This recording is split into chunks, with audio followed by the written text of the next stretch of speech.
마가복음 6장 고향에서 배척받으시다.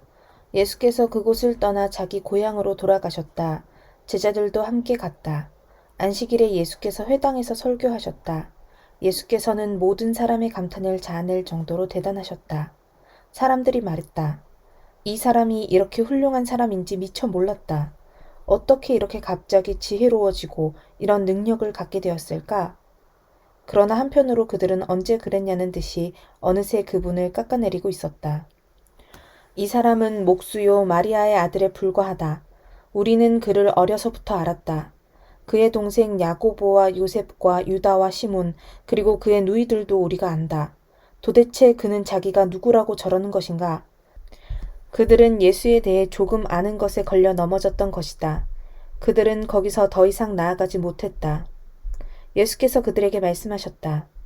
예언자는 자기 고향, 자기 친척, 자기가 어려서 놀던 길목에서는 별로 존경을 받지 못하는 법이다. 예수께서는 거기서 많은 일을 행하실 수 없었다.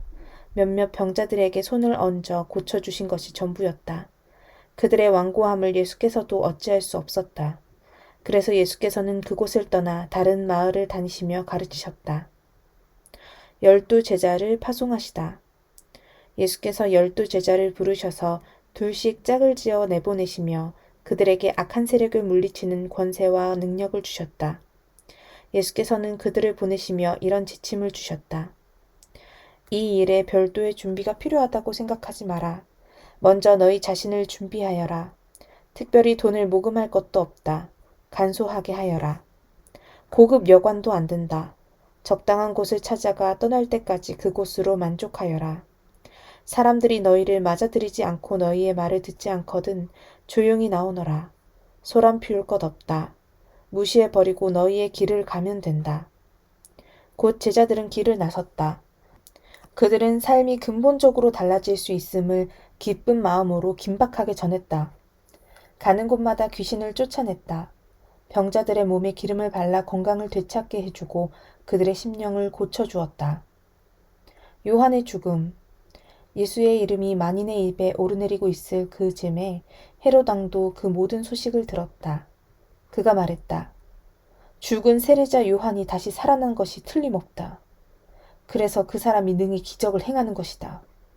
다른 사람들이 말했다. 아닙니다. 그는 엘리야입니다. 또 다른 사람들이 말했다. 그는 예언자입니다. 옛 예언자들 가운데 한 사람과 같습니다. 그러나 헤롯은 굽히지 않았다. 틀림없이 요한이다. 내가 그의 목을 베었는데 이제 그가 다시 살아난 것이다. 헤롯은 자기 동생 빌립의 아내였던 헤로디아의 잔소리에 못 이겨 요한의 체포를 명하고 그에게 사슬을 채워 감옥에 가두었던 자다. 요한은 헤롯과 헤로디아의 관계가 불륜이라고 말해 헤롯을 자극했다. 헤로디아는 증오에 사무쳐서 요한을 죽이고 싶었으나 헤롯이 요한을 두려워하여 감히 그렇게 하지 못했다. 요한이 거룩한 사람이라고 굳게 믿고 있던 헤롯은 그를 특별 대우했다. 헤롯은 요한의 말을 들을 때마다 양심의 가책을 받아 괴로워하면서도 그를 멀리할 수 없었다. 요한에게는 헤롯을 계속 잡아끄는 어떤 힘이 있었다. 그러나 끝내 불길한 날이 왔다. 헤롯이 갈릴리의 모든 고관과 귀족들을 초대해 생일 잔치를 벌인 날이었다. 헤로디아의 딸이 연회장에 들어와서 손님들을 위해 춤을 추었다. 헤롯과 손님들은 감탄했다. 왕이 소녀에게 말했다. 내게 무엇이든 청하거라. 내가 원하는 것이면 무엇이든 주마. 그는 흥분하며 계속했다. 맹세하겠는데 내가 말만 하면 내 나라를 너와 반반씩이라도 나누겠다. 그 딸은 어머니에게 돌아가서 말했다. 무엇을 청할까요? 세례자 요한의 머리를 달라고 하거라. 그 딸은 급히 왕에게 달려가서 말했다. 지금 당장 세례자 요한의 머리를 쟁반에 담아 주십시오. 왕은 한순간 정신이 번쩍 들었다. 그러나 그는 손님들에게 체면을 잃고 싶지 않아서 잠자코 소녀의 소원을 들어주었다. 왕은 사형 집행관을 감옥으로 보내 요한의 머리를 가져오라고 명했다. 그가 가서 요한의 목을 베어 쟁반에 담아와서 소녀에게 주었고 소녀는 그것을 다시 자기 어머니에게 주었다. 요한의 제자들이 이 일을 듣고 와서 그 시신을 거두어다가 무덤에 안장했다. 너희가 먹을 것을 주어라. 사도들이 다시 예수께 모여서 그동안 자기들이 행하고 가르친 일을 모두 보고했다. 예수께서 말씀하셨다. 따로 어디 가서 잠깐 쉬도록 하자. 그만큼 오가는 사람들의 발길이 끊이지 않았고 그들은 음식 먹을 겨를조차 없었다. 그래서 그들은 배를 타고 따로 한적한 곳으로 떠났다. 그들이 가는 것을 본 사람이 있어서 금세 소문이 퍼졌다. 인근 마을에서 사람들이 도보로 달려와서 그들보다 먼저 그곳에 도착했다. 예수께서 도착해 큰 무리를 보셨다. 목자 없는 양 같은 그들을 보시니 그분 마음이 찢어지는 것 같았다. 예수께서는 곧바로 그들을 가르치기 시작하셨다. 어느새 저녁이 되었다. 시간이 많이 흘렀다고 생각한 제자들이 말씀 사이에 끼어들었다. 여기는 허허벌판이고 시간도 많이 늦었습니다. 이제 기도하시고 사람들을 보내어 저녁이라도 먹게 해야겠습니다. 예수께서 말씀하셨다. 너희가 이들의 저녁을 마련하거라. 그들이 대답했다. 진심이십니까? 가서 이들의 저녁거리에 큰 돈을 쓰라는 말씀이신지요. 그러나 그분의 말씀은 진심이었다.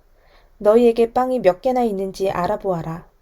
오래 걸릴 것도 없었다. 5개입니다. 그들이 말했다. 그리고 물고기 2마리가 있습니다. 예수께서 그들 모두를 50명, 100명씩 무리지어 앉게 하셨다.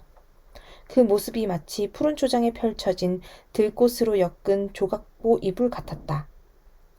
예수께서 빵 5개와 물고기 2마리를 손에 들고 고개 들어 하늘을 우러러 감사기도를 드리시고 축복하신 다음 빵을 떼어 제자들에게 주셨고 제자들은 다시 그것을 사람들에게 나누어 주었다. 예수께서는 물고기를 가지고 똑같이 하셨다. 사람들 모두가 배불리 먹었다. 제자들이 남은 것을 거두니 12바구니나 되었다. 저녁을 먹은 사람들이 5,000명이 넘었다.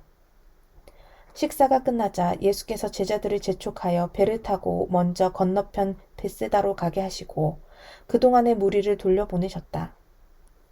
사람들을 보내신 뒤에 예수께서는 산에 올라가 기도하셨다. 밤늦게 배는 이미 바다 멀리까지 나갔는데 예수께서는 아직 물에 혼자 계셨다. 맞바람을 맞아 노를 젓느라 고생하는 제자들의 모습이 보였다. 새벽 4시쯤에 예수께서 바다 위를 걸어 그들 쪽으로 가셨다. 예수께서 바로 그들 옆을 지나려고 하셨다. 그러나 제자들은 바다 위를 걸어오시는 예수를 보고서 유령인 줄 알고 무서워 꼼짝도 못한 채 비명을 질렀다. 예수께서 얼른 그들을 안심시키셨다. 안심하여라. 나다. 두려워 마라. 예수께서 배에 오르자마자 바람이 가라앉았다. 제자들은 너무 놀라서 이게 무슨 일인가 싶어 고개를 저었다. 그들은 예수께서 저녁 식사 때 하신 일을 미처 깨닫지 못하고 있었다. 그 무엇도 아직 그들의 마음속까지 파고들지 못했던 것이다. 그들은 게네사레에 배를 댔다. 그들이 배에서 내리자 순식간에 소문이 퍼졌다. 사람들이 이리저리 내달리며 들것에 병자들을 메고 예수가 계시는 곳으로 데려왔다. 마을이나 시내나 촌 내거리마다 그분 가시는 곳이면 어디든지 사람들이 병자를 데리고 나와서 그분의 옷자락을 만지게 해달라고 간청했다. 그것이 전부였다. 그분을 만진 사람은 누구나 병이 나았다.